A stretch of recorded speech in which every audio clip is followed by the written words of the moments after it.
Hi, I'm George Kay, and this is my father Niels. Hi. Welcome back to another episode of Father and Synthesizer, Guitar Pedals Edition. First, let's talk about why there wasn't a video last time. Well, well, it's basically my fault, as you can see. A little occupational hazard, because I'm a software engineer, and if you move the mouse all day, then at some point after a couple of years, your muscles just give up. It's very painful, but nothing serious. Still, it stopped me from developing stuff.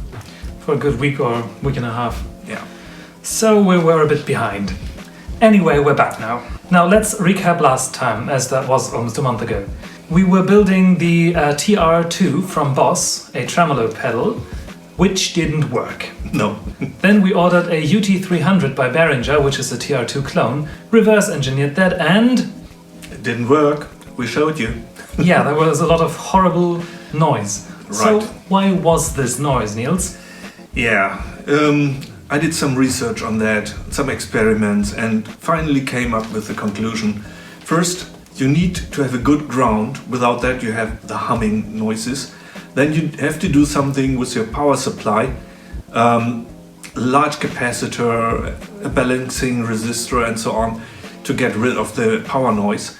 And finally, the squeaking, high-pitched noises you heard, it's an op-amp in overdrive. Not good.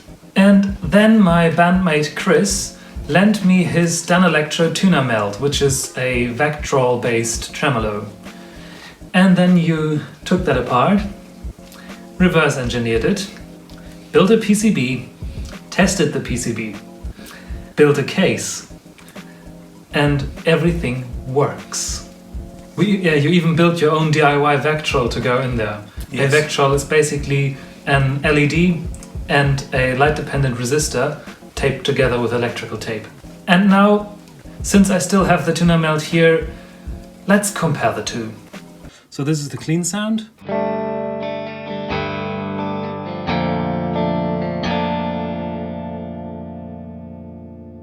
This is without any effects. This is the middle pickup of my J-Mascis Jazzmaster, going completely empty through the board into my Ibanez TSA 15H. Let's record a little loop.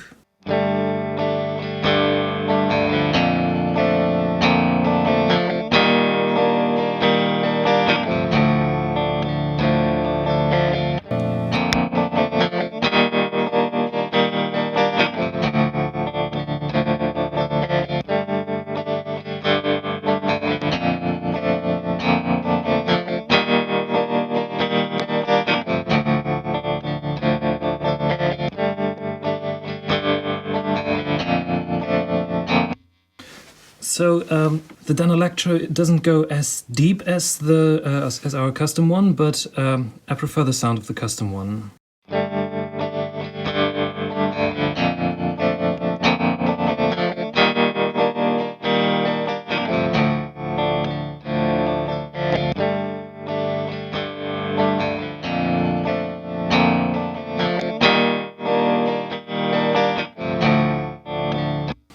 Now I'm gonna dial back the depth a bit on the FNS meld, just so they're a bit more similar.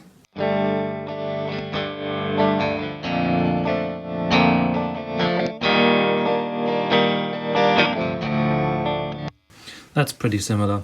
Now let's go to the fastest speed. This was the slowest.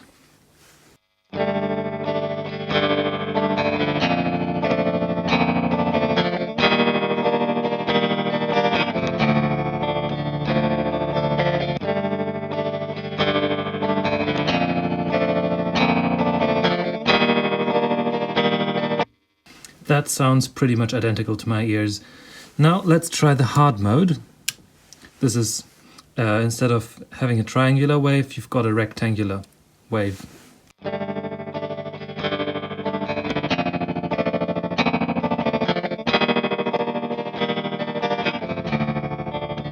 And in this mode, depth doesn't work, so it's always completely from top to bottom.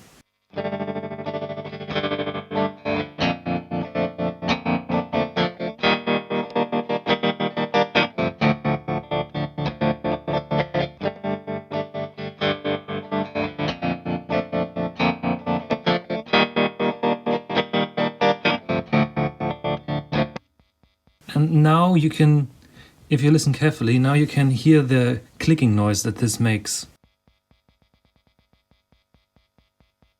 I'm gonna switch. This is because the FNS meld has a harder and sharper curve than the Danelectro one.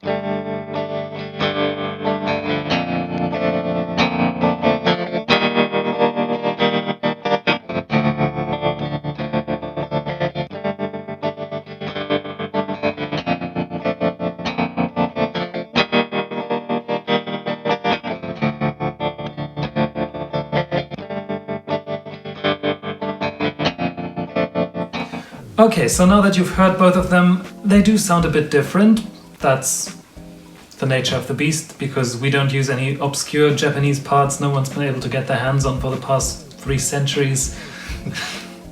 We use what we can get here, and it sounds different. Ours sounds a bit brighter, I feel, with a bit more power, but I really like that. I prefer it to the original, because you can always dial it back down with the depth knob. So we are very happy with the result, and the good thing is the parts we were using is something you can buy everywhere. So if you try to build this your own, nothing's stopping you. Then I mentioned that we made our own case, and this isn't the first and won't be the last, because we have a lot of big plans. And Niels, let's talk through how you made the 1590B case, which is a Hammond standard case that we're using for our guitar pedals, the smaller one. Let's talk about how we made that. Yeah, you buy the case as a bare aluminum case, so it's not a nice color actually.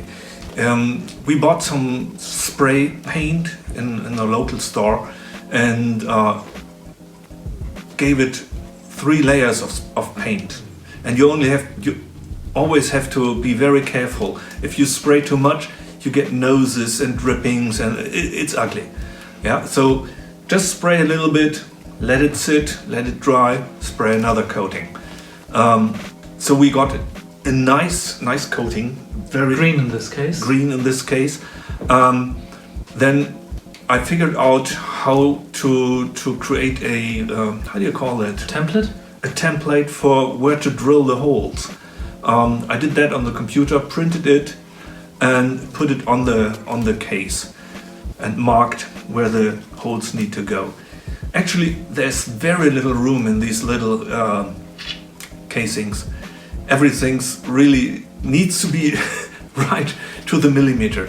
Which is also why we won't have batteries in our pedals, because they don't fit. I don't know how they do it, but these cases are too small to fit a PCB, all the jacks, all the potentiometers, and a battery. Ours won't have batteries. No.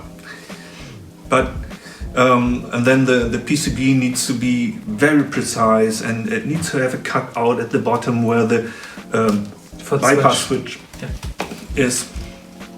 But we all got all that to work, and now we have a nice little pedal. And not just one. We actually have several, not of that one, but several different that we're going to show you over the coming weeks. Right. We went a little bit crazy with that. And we are going to start selling these eventually. And that segues nicely into the plans that we have with the tremolo. We still want to do the overdrive tremolo that we dreamed up many moons ago, with 2 VCAs fed by 2 phase inverted sine waves, so one is inverted to the other. So you get this really nice phaser / tremolo effect with a small overdrive in there. It's probably going to be in a bigger case, probably going to be the 1590BB, which is like a bit bigger. But yeah, that's still some time away. Yeah. But that's where we plan to go with this. We probably won't use the tuner meld schematic, the tuner meld base for that, but in was it an op-amp or a transistor, the LM13 whatever? Yeah. What you need a good VCA. Something that sounds good, something that's reliable, available, and the Vectrol is a good fallback, but who wants to create Vectrols out of diodes and LDRs all the time? we don't. No. So my preferred solution would be to use an LM13700, which is a very nice VCA that is used in synthesizers quite a lot for voltage-controlled filters and so on. But we still need to get that going. Yeah, so far I haven't been able to make it do what it should. And I gave up on the THAT2182 chips totally because I never got them to work. Yeah. For I don't know what reason. But stay tuned to look forward to that. We will be selling those when they're finished, when they work, when we've got something that works. We will get you a really nice case. We'll do silk screen printing on the case. We've been working on that. It's gonna be really interesting. So thank you very much for watching. Thank you for tuning in again. We'll be here again in 2 weeks. Thank you very much for watching, and we'll see you then. And remember, stay curious.